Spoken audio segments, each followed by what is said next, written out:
The Northwest and its people. The waters and forests of the Northwest shape the daily life of the Native Americans. This area stretches from what is now northern California to Alaska. Native Americans have lived there for at least 10,000 years, until Russian explorers arrived in the late 1700s.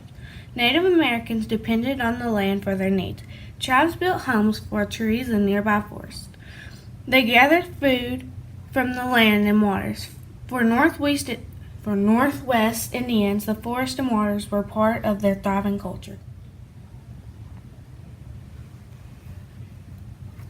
Social structure. In the Northwest, most Native Americans were part of the large family groups called moieties. Most tribes had two moieties. Members of the Tlingit tribe belonged to either the Raven or Eagle moiety. Families also formed smaller groups called clans. Clans followed a woman's side of the family. Most clans lived together in villages. Male chiefs ruled clans and villages. Everyone in a village had jobs. Men and boys hunted and fished. Women and girls gathered plants for food and medicines. Homes. Native Americans gathered wood from forests to make their homes. They searched the forest for cedar trees. This wood stayed strong in wet climate. Men built large cedar homes called plank houses. They fit large wooden posts and boards together without nails. Some people lived in large moiety houses near the ocean. These cedar houses had beds, benches, and fire pits. About 100 people lived in a single moiety house.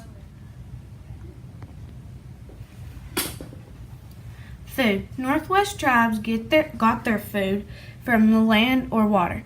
Most tribes, salmon was the main food. Men caught salmon with the spears, nets, and traps. In the far north, men hunted whales in the ocean. Men also hunted animals in the forest.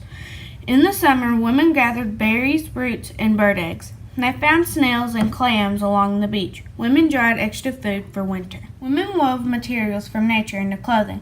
They wove tree bark, roots, and grasses into cloth. They made skirts, shirts, and pants. This cloth dried quickly when wet. People also wore hats shaped like cones to keep out the rain. In colder areas, women used animal skins to make soft shoes called moccasins. Many people wore earrings and nose rings made of shell or bone. Women and girls wore lip and chin pegs made of bone or wood. Trading and economy. Northwest tribes traded for things the land and water did not provide. They traded goods that were special to their area. The Tlingit filled canoes with furs, blankets, and fish to trade. The Kwakiutl traded shells. Nootka Indians brought whale bones for tools and whale oil for light. People often traveled great distances to trade goods. Tribes from the coast would carry baskets of goods across mountains to trade with inland tribes. Other groups traveled north to trade with Arctic tribes. Leisure time.